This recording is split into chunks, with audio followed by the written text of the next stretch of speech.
Welcome to the Europe Conversation. My guest this week is EU Trade Commissioner Maros Šefčovič. He's in the middle of a 90-day window of negotiations with the United States over trade tariffs. He says he's hoping for a fair and balanced outcome, but he says EU standards on food are not up for negotiation. Commissioner Šefčovič, EU Commissioner for Trade, thank you very much for joining us on the Europe Conversation. Thank you very much for the invitation. So we've been talking about Brexit for years, and There's always been a lot of rancour around the EU and the UK moving apart. But earlier this week, we saw a tiny movement towards each other. I mean, was that a sort of a victory for you after all your years of turmoil? I think we really made a very important step forward, and we are opening the new chapter in the EU-UK relations, and we clearly covered lots of ground also in the new areas where we want to cooperate much more closely. But obviously you wouldn't have been surprised at some of the messaging in some of the UK press saying that Keir Starmer was stitched up like a kipper and this was a surrender summit. Did you get guarantees that a further government in 5 years' time or so in the UK, Tory government, couldn't break the deal made from the UK and the EU?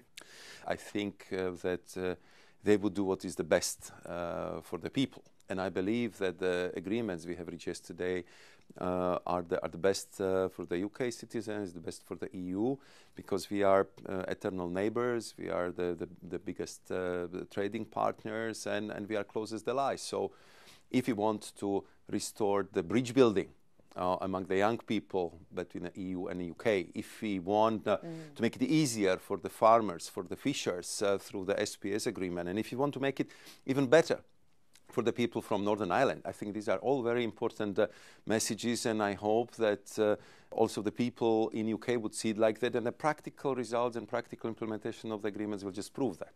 Getting back to, let's say, the EU and the US negotiations, nobody will forget where they were on April 2nd in the Rose Garden when the Trump administration applied huge tariffs to countries all across the world, including an island of penguins, as well as 20% tariffs on the European Union. But there is a 90-day pause on that for negotiations. That's coming up soon in about a month and a half. Tell us where the negotiations are.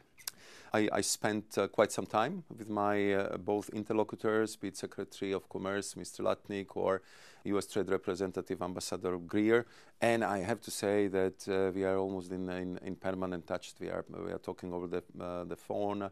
We are communicating via all possible channels, and we are preparing for another round. I mean, we are ready to have technical discussions now on, I would say, the scoping process, which we just completed. Is that new, though, Commissioner? Is that a decision in recent days that you've actually moved to a new raised position now that you're actually talking much more specific? Yeah, I think we are now on much more specific discussions. Of course, what is very important for us is that the deal, which I believe we will reach in the end, is fair and it's balanced, because I think this was very, very clear message which I got when we've been debating this issue on the level of the trade ministers of the European Union.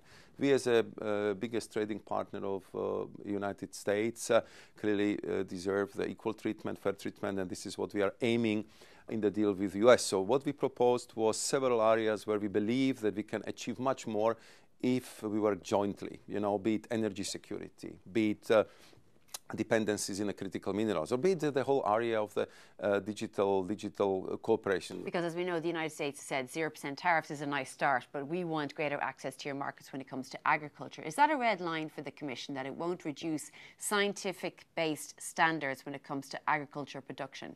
I think we've been quite clear that we clearly would preserve our regulatory autonomy. And if I follow a little bit the discussion in the United States of America, I mean, there is also lots of talk about, having healthier food, what should be, the composition of the food processing and so on and so forth. And I think we already had this discussion in Europe, and we are very proud of our health and safety standards. If it comes to food, if it comes to agri-food production, we are going clearly to stick to them.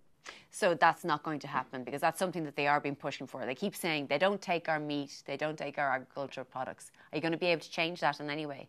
It's not a 100% correct statement, because we take their products if they respect the health standards of the European Union, and as far as I'm following the discussions, in US, they're also kind of pointing into that direction to have healthier food, less chemicals, more focus on the organic production and all these things which already, we discussed and agreed upon in the EU. So everything depends on the standards. We respect American standards. We of course ask the Americans to respect the European standards. So that's not up for negotiation, standards? I think if it comes to health and safety issues, clearly these are not up for negotiations. The other issue that they have is the VAT is a form of collecting tax. They say it's a non-tariff cheating. They don't really get that. Obviously, they pick up taxes in other ways, but VAT is a problem. Is that something, is that a red line also for the EU? I think that it's not realistic to expect that now the 27 member states would change their budgetary procedures, because for us the VAT is a very important source of revenue for the government. And we, of course, spent quite a lot of time in explaining that the VAT is non-discriminatory, that it's levied on everyone, on European producers, on American producers, on Asian, on African producers. And on top of it, I think it's like more than 150 countries around the globe is using the VAT tax. Do they agree with that, though? Because you haven't yet met the senior trade secretary, Peter Navarro. So Peter Navarro, I understand, is playing very important role as advisor to the President Trump. My two interlocutors are Secretary of Commerce, Mr. Howard Lutnick, who has, I would say, huge authority over the issue of trade, and then, of course, the U.S. Trade Representative, Ambassador Greer. So these are my two principal interlocutors. We are always happy to talk to also to Mr. Navarro if there will be availability. You talked about the tech industry and how you could engage with the tech industry in the United States. That's something we've heard for quite some time. They would like to weaken the regulatory standards of the Digital Service Act and the Digital Markets Act. Is that something that the EU may have to look at doing, because the tech industry does really have a lot of influence in the White House? If we agree on the, let's say, basic principle that what is illegal offline should be illegal online, so then I think we have a common understanding that we should be able also to enforce this principle in practice, and this is what our digital legislation is about. I was also explaining to our American interlocutors that if it comes to, let's say, the dominant position of the market, it's very often the medium-sized and small American companies based in the EU who are pointing out to some of the let's say, anomalies on the markets, and this is what we are discussing with the big tech. But as I said, we are always ready to debate all these issues in friendly manner with the US. As you know, we go through quite important process of simplification on parts of our legislation. But I think that for the big tech of US, we are a very important market. For some of them, we have more subscribers here in Europe than in US. I understand that it's somewhere between 30 to 50% of the revenue they are generating in Europe. So it's only logical. Okay, so the other issue is making up the €50 billion deficit in trade of goods that the US and the EU have. The idea being to buy more from America. What areas would you look at? How would you get consumers to buy more? And how would it look like the EU could buy more from the United States to, I suppose, fill that gap? I think that first and foremost, there's clearly the huge potential, and I would say on the both sides, because we have also lots of products which are totally indispensable for the United States of America, and we also recognize the fact that if we take into account trade in goods and services, so the overall deficit is a little bit more than 50 billion euros. We have difference of opinion on that figure, but I think if we take into account internationally recognized category trade in goods and services, so it's 50 billion, which I think comparing to 1.6 trillion of euros, it's really a small sum of money. And we should be able to solve that. So coming to the concrete categories, if it comes to energy security, I was responsible for the common purchase of gas, where the US LNG was playing a crucial role. I know that our farmers are in need of soybean support. I know that we want to build a robust AI infrastructure in Europe, and you simply need these high-quality AI chips, which also, and it runs into the billions and billions. And the UK just finished its trade negotiation with the US, but has accepted a 10% tariff baseline. Is that something that you think the EU might have to concede in order to get past this? Because as we know, we're coming up to the end of the 90 days and there hasn't been sort of an end to the negotiations yet.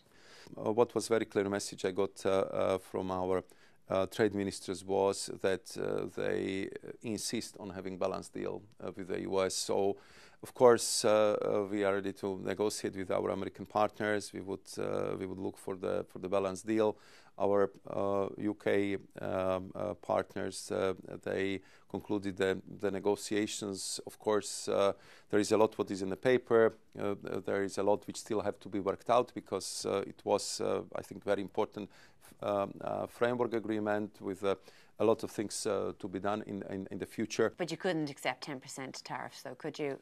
I mean, what we want is a symmetrical, fair deal, and this is what we'll be pushing for. Okay, because the countermeasures, of course, that the EU has ready to go if the negotiations fail. I mean, there's things like whiskey and bourbon are on them. A lot of countries in negotiation to make sure that wasn't on the list. Are you concerned about the implications of moving forward after 90 days without an end to the negotiations? If you look at the measures, which some of them are already imposed by the US, we are already paying 10% tariff, we are already paying 25% tariff for steel, we are already paying 25% for cars, and we really believe that this is simply not fair. So we want to resolve it through the negotiated solutions, but of course we are also preparing alternative where we would have to protect the European jobs and European companies, and therefore we started the consultations on eventual rebalancing measures. Okay, Commissioner Šefčovič, thank you very much for joining us on the Europe Conversation. Thank you very much for inviting me.